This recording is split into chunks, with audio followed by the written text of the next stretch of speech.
네. 하나님의 부름을 받는 그 모습입니다. 하나님께서 아브라함을 부르시면서 이제 약속을 주시고 그 약속을 따라가는 아브라함, 그 약속이 완성되었다라고 하는 1차적 구원의 완성의 모습이 1절에서부터 5절까지라고 말씀을 드렸어요. 하나님께서 그에게 주신 언약 아직도 기억하십니까? 2절 말씀부터 3절인데요. 이런 말씀이죠. 나는 너의 하나님이 되고 너는 내 백성이 되리라. 그러니까 그 말씀과 2절로 3절이 하나로 매치될 수 있도록 읽어낼 수 있는 실력들을 키우셔야 됩니다. 그렇죠? 그러니까 성경 전체 속에서 하나님은 자기 백성들을 불러낼 때 그 약속이 바로 그거예요. 나는 네 하나님 되고 너는 내 백성이 되리라. 요한계시록 20장에 가서는 뭐라 그래요? 나는 네 하나님 되고 너는 내 아들이 되리라. 그래서 아들 만들기예요. 이 땅에 우리를 보내시고 우리를 훈련시키는 그 과정의 결론은 아들 만들기입니다. 뭐 지금 우리 한국교회 한창 유행했던 제자 훈련인데 제자 훈련 하는데 제자 훈련의 목적이 제자가 되는 게 아니고 아들이 되는 겁니다. 예. 그래서 그 부분을 꼭 읽어낼 수 있어야 되는데 내가 너로 큰 민족을 이루고 내게 복을 주어 내 이름을 창대하게 하리니 너는 복이 될지라.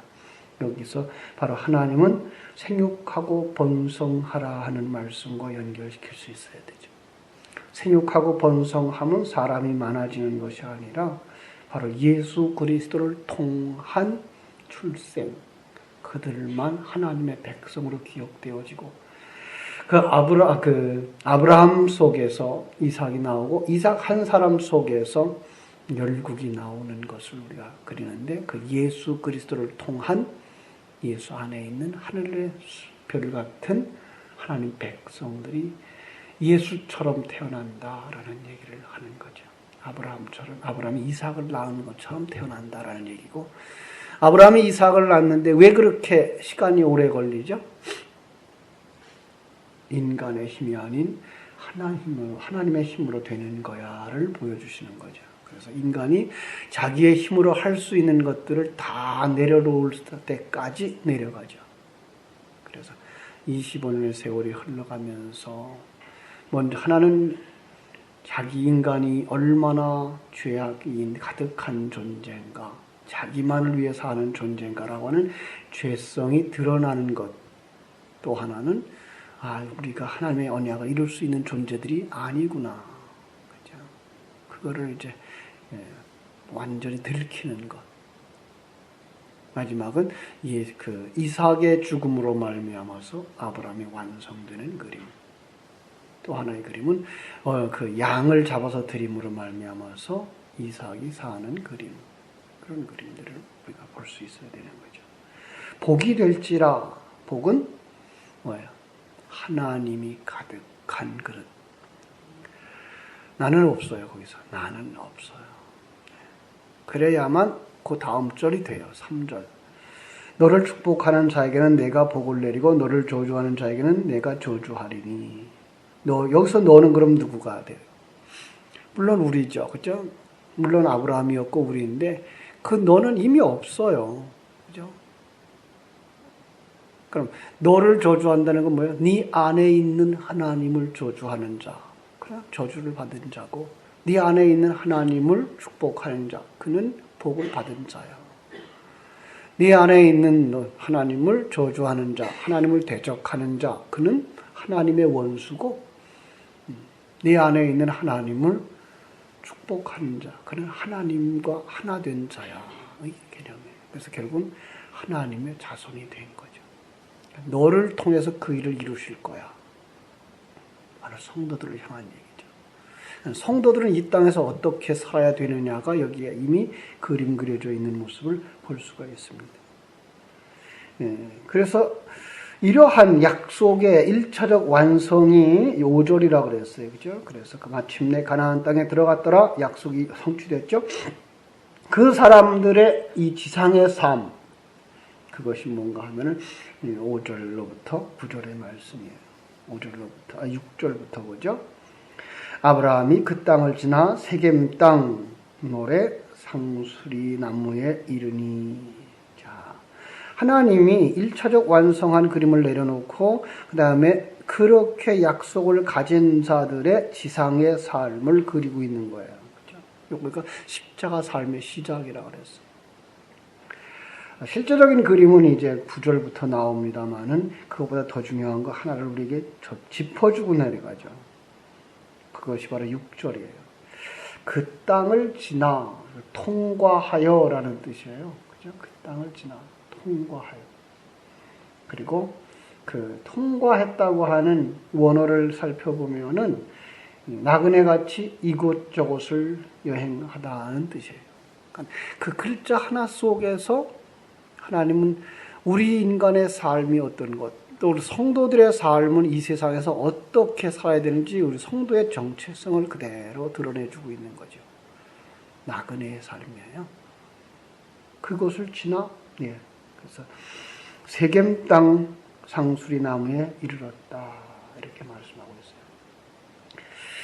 가나안 입성에서부터 가나안 남방의 그 생활의 마침, 가나안 남방 생활의 마침까지를 아브라함의 순례 일정으로 하나로 묶는 구절이에요. 전체로 그 남방의 일정은 얼마까지일 것 같아요? 여기서부터 22장까지 전체 내용을 이렇게 묶어내고 있는 거예요.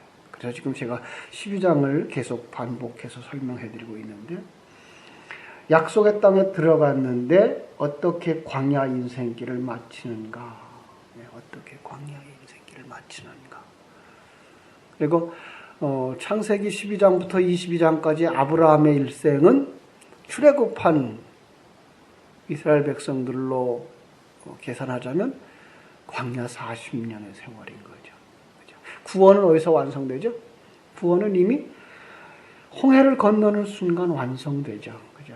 홍해를 건너는 순간 완성돼요. 그럼에도 불구하고 그들은 광야 40년의 생활이 그들 앞에 있는 거죠. 그 40년. 성도로 오해케 하는 것이 뭡니까? 성도들은 믿음 생활을 시작할 때 그 오해해요. 뭔가 하면 예수 믿는 순간 뭐가 완전히 변해서 천국 삶을 살 것 같은 생각. 이스라엘 백성들이 막 출애굽하면 금방 어디 갈 것 같아요? 가나안에 들어갈 것 같은 생각. 그래서 예수 믿으면 그날부터 천국 삶이 이루어질 것 같고, 예수 믿으면 그날부터 풍성한 어떤 것들이 주어질 것 같은 그런 기대를 가지고 있죠. 그게 이스라엘 백성들의 출애굽하고 나서 한 달도 안 돼서, 그죠? 그들은 광야에서 하나님을 원망하죠. 아마 지금쯤 우리 성도님들이 그런 원망을 했을지도 모르겠고, 아마 어떤 분들은 그 원망을 넘어서신 분들도 있겠죠. 왜요? 기대가 크거든요. 예수 믿었으니까 이제 잘 될 거야. 예수 믿었으니까 복 받을 거야. 세월이 지나도 세상 사람들보다 더 나아지지 아니하고, 어떤 일들은 세상 사람들만도 못하고, 그러면 어떤 모습으로 우리는 거기서 살아야 돼요? 이스라엘 백성의 광야 생활처럼, 역시 아브라함이 이 남방 생활처럼 우리는 살아야 되는 거죠. 거기서 우리가 뭘 발견하게 돼요? 모래 상수리. 성경 속에 이 모래 상수리라는 말이요, 상수리 나무라는 말이요, 몇 군데 나와요. 상당히 여러 번 반복해서 나오는데, 이 모래라고 하는 뜻은 지침이다, 가르침이다, 그리고 무당이다, 점쟁이다, 이런 뜻이 있어요. 그 다음에 상수리 나무는 이런 뜻이 있어요. 구약의 그 종교의 문란한 종교 의식과 행위들이 있는 그런, 상수리나무 아래에서 우상숭배했다라는 뜻도 있고, 상수리나무 아래에서 음란한 행위들이 있었다라는 종교의식들 얘기하고 있는 거예요. 한번 호세아서 4장을 볼까요? 호세아서 4장 거기에도 설명이 있어요. 4장 12절로 13절. 호세아서 4장 12절로 13절 1259쪽. 제 성경책 1259쪽이에요. 조금 어려우시지만 한번 찾아보세요. 내 백성이 나무에게 묻고 그 막대기는 그들에게 고하나니 이는 그들이 음란한 마음에 미혹되어 하나님을 버리고 음행하였음이니라. 그들이 산 꼭대기에서 제사를 드리며 작은 산 위에서 분향하되 참나무와 버드나무와 상수리나무 아래에서 하니 이는 그 나무 그늘이 좋음이라. 이러므로 너희 딸들은 음행하며 너희 며느리들은 간음을 행하는도다. 이렇게 참 추한 모습들을 어디서 해요? 나무 상수리나무 아래에서. 모세는 이 모래 상수리 나무를 통해서 아브라함이 도착한 그 세겜 땅에 가나안 사람들이 섬기고 있는 신전이 있었다는 것을 보여주고 있는 거죠. 그래서 모래 상수리 나무에 이르니 그때 그들이 어떤 사람이에요? 이미 가나안 사람이 그 땅에 거주하였더라. 그렇게 창세기 12장 6절은 말하고 있죠. 그죠? 그러니까 참 하나님이 이끌어가는 곳은 잘 정돈된 곳이 아닌 거예요. 하나님이 우리를 이끌고 이 땅에 내려왔는데 이 땅은 잘 정돈된 곳이 아니고 그냥 세겜 땅 모래 상수리 나무가 있는 곳이에요. 여러분 성경을 읽으면서 그런 그런 의문은 안 가졌습니까? 하나님께서 젖과 꿀이 흐르는 땅 약속을 딱 해서 이스라엘 백성들 가나안에 딱 들어갔는데 가나안에 들어가니까 젖과 꿀이 흐르는 땅이었어요? 아니에요. 거기도 역시 똑같은 상황이죠. 가나안 사람이 그 땅에 거주하고 있었더라. 그러면 거기서 뭐 하라는 거예요? 그들과 싸워서 그들을 내쫓아야 되는 것이고 우리 속에 하나님이 우리 안에 딱 들으니까 우리가 천국이 됐어요. 천국이 됐는데 그 삶은 뭐예요? 옛사람과 속사람의 전쟁이 시작되는 것. 여기에요. 세겜 땅 모래 상수리 나무는 바로 여기에요.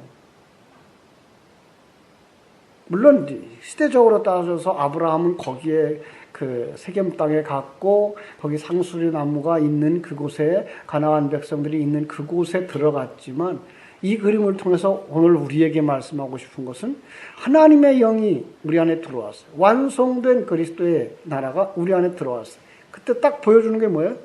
옛사람이에요.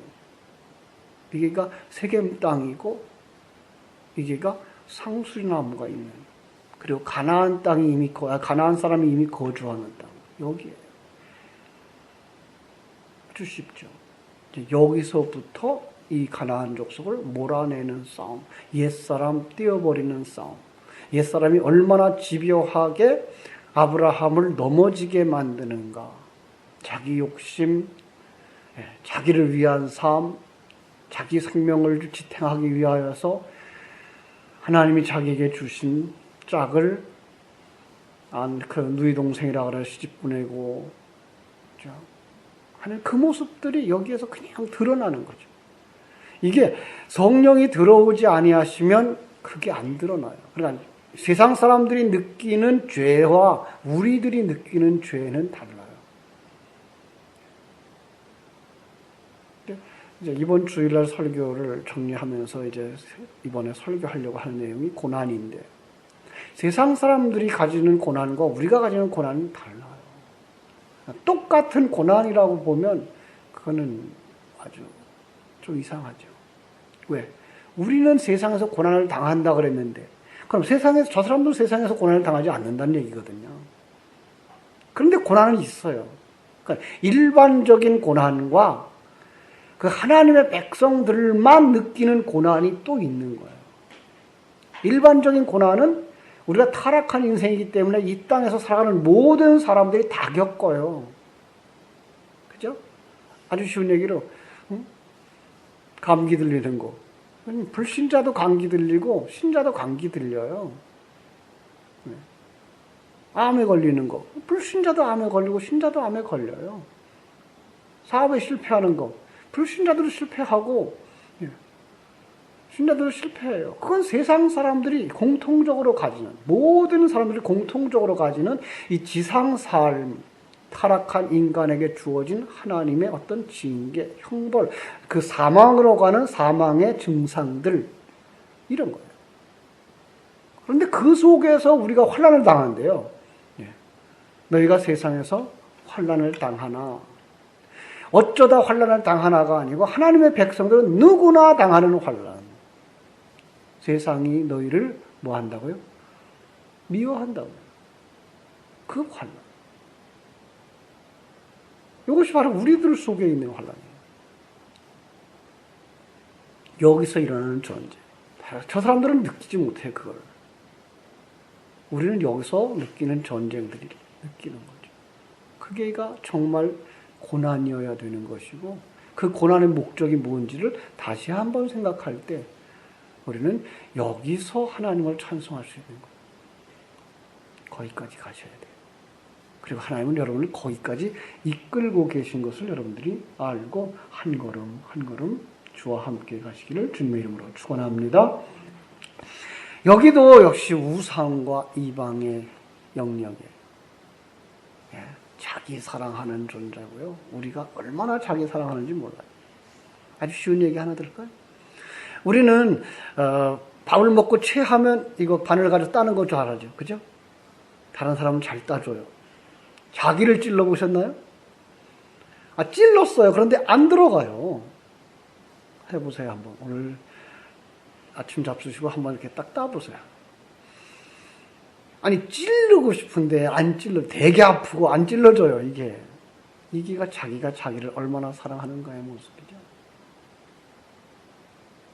자기를 사랑해요. 그리고 자기만 사랑해요. 아무리 자기를 희생하는 사람이라 그래도 자기만 사랑해요. 이게 자기가 왕인 사람이고요. 그래서 자기 주장들이 얼마나 강한지 몰라요. 여러분, 그래 본 적 없어요? 이렇게 열쇠가 잠겨졌어요. 열쇠가 안 열어져요. 그래서 그것 때문에 어떤 일이 방 안에서 일어나고 있어요. 집 안에서 일어나고 있어요. 그래서 열어보고 하는데 그것 때문에 여러 사람이 모였어요. 그때 안 열어지면 어떡하는지 아세요? 그 앞에 온 사람은 다 열어봐요.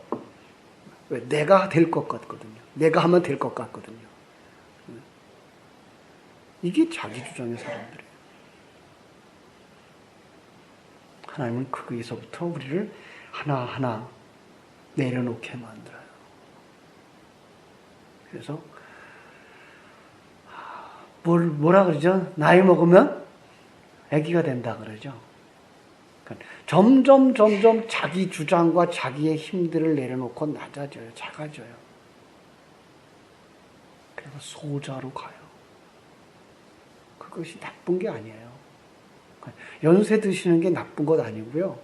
연세 들면서 힘이 빠지는 게 나쁜 거 아니고요. 온전히 다른 사람 의지하며 살아가게 되는 게 그게 나쁜 거 아니에요.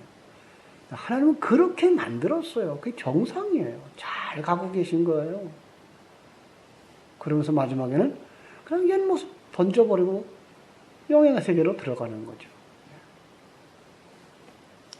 자, 하나님께서 우리를 세상 힘으로 의지하지 않고 하나님을 의지하며 살도록 만들었어요. 그죠? 하나님을 의지하면서 살도록 만들었는데, 이런 새로운 세계관으로 볼 때 세상을 정말 제대로 볼 수 있어요. 우리는 그 속에서 어떻게 살아야 될까? 어떻게 살아야 될까? 그죠? 그 세상을 어떻게 파악하게 되죠? 먼저는 우리는 황자의 비유 속에서 이제 세상을 보는 눈이 열려지죠. 세상이 돼지우리간이구나. 세상이 이리떼들이 우글거리는 이 광야구나. 그냥 거기서 우리는 뭐하고 살아야 돼요? 나그네로 살아야 되는 거구나. 그리고 그 나그네로 사는데 불구하고 거기서 빛으로 살아야 돼요. 이게 복을 가진 사람들이에요. 이게 빛을 가진 사람들이에요. 그 모습이 요한복음 17장에서 나와요. 우리 한번 볼까요? 요한복음 17장 15절. 신약성경 요한복음 15장 17절.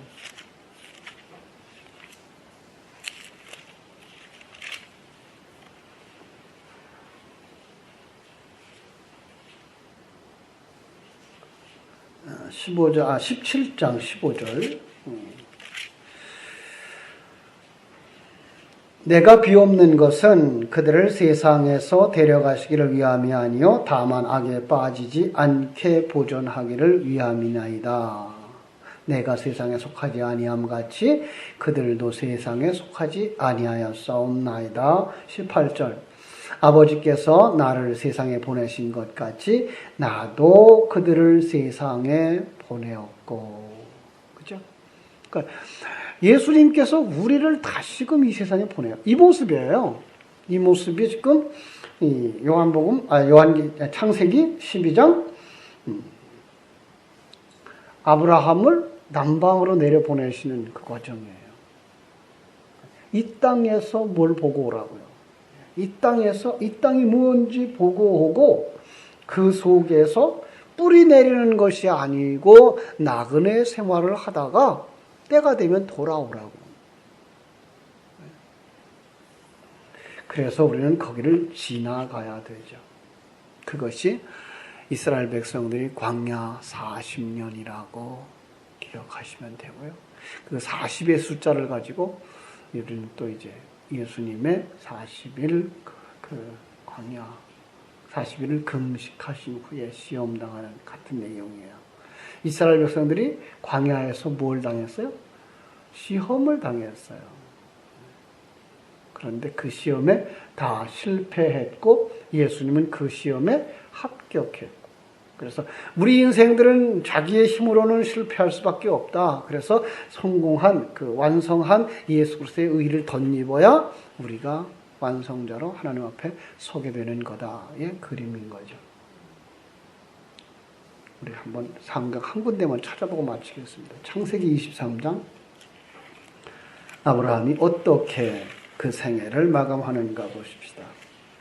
창세기 23장 2절부터 7절. 23장 2절부터 7절. 사라가 가나안 땅 헤브론 곧 기럇 아르바에서 죽음에 아브라함이 들어가서 사라를 위하여 슬퍼하며 애통하다가 그 시신 앞에서 일어나 나가서 헷 족속에게 말하여 이르되 나는 당신들 중에 나그네요 거류하는 자니이니 당신들 중에서 내게 매장할 소유를 주어 내가 나의 죽은 자를 내 앞에서 내게 오다가 장사하게 하시오. 헷족속이 아브라함에게 대답하여 이르되 내 주여 들으소서. 당신은 우리들 가운데 있는 하나님이 세우신 지도자이니 우리 묘실 중에서 좋은 것을 택하여 당신의 죽은 자를 장사하소서. 우리 중에서 자기 묘실에 당신의 죽은 자 장사함을 금할 자가 없으리이다. 아브라함이 일어나 그 땅 주민 헷족 속에게 향하여 몸을 굽히고, 여기까지 되죠. 그리고 이제 밭을 사서 거기에다 아내를 매장하는 모습을 볼 수 있습니다. 자, 사라가 죽었다. 사라는 여자죠, 그죠? 여자가 죽었다. 교회가 죽은 거예요. 내가 죽은 거죠. 그건 아브라함의 죽음이죠. 아브라함이 햇사람에게 매장지를 팔라고 그래요. 그때 그가 자신을 어떻게 설명해요? 나는 당신들 중에 나그네요 거류하는 자라. 나그네의 삶이었다라는 거죠. 그런데 놀랍게도 그 햇사람들은 아브라함을 어떻게 표현하죠? 당신은 우리들 중에 하나님이 방백이니. 이제 옛 성경은 이렇게 되어 있어요. 하나님의 방백. 그런데 여기는 하나님이 세우신 지도자니 그랬어요. 아니야, 하나님의 방백이에요. 방백이란 말이 왕이에요. 하나님의 왕입니다. 하나님의 왕, 하나님을 드러내는 증인의 역할을 했다는 거죠. 당신을 보니까 하나님을 배웠습니다. 성경을 이렇게 풀어놔가지고 그 의미들이 퇴색되고 있어요. 아브라함을 통해 하나님을 보게 했다는 거죠. 그가 하나님을 의지하고 따르는 삶을 살았던 거죠. 아브라함에게 약속의 땅은 가나안 땅이 아니었어요. 천국이죠. 여러분과 내게 약속하신 하나님이 약속한 그 땅은 어디죠? 천국이에요. 그 천국은 또 이제 우리 어떤 구역적인 시공의 개념으로서의 천국만 생각하죠. 빨리 그거 벗으셔야 돼요. 그 나라 분명히 있어요. 그러나 천국은 어디 있다고요? 내 안에 있다고요. 그럼요. 거기까지 가셔야 되죠. 그 하나님을 의지하고 사는 삶, 이 땅에서 하나님을 드러내는 삶, 이게가 예수님께서 베드로에게 주신 천국 열쇠를 가진 자예요. 천국 열쇠를 가지고 열면 보이고 닫으면 볼 사람이 없어요. 그러나 여러분들이 열어서 천국을 보여주면 여러분들을 통해 세상 사람들이 천국을 보지만 여러분들이 닫아서 여러분들이 천국의 삶을 못 보여주면 다른 사람들은 천국을 볼 곳이 없다는 거예요. 여러분들은 천국의 창문이에요. 이게 천국의 열쇠의 개념이에요. 아브라함이 그 역할을 했던 거죠. 증인의 역할이죠. 여러분 오늘도 그 삶을 살아가는 하루가 되시기를 바랍니다. 주님과 함께하는 삶. 그래서 그는 거기다가 아까 창세기 12장에서 보면 다시 12장으로 가서 보면 아브라함은 거기서 단을 쌓죠.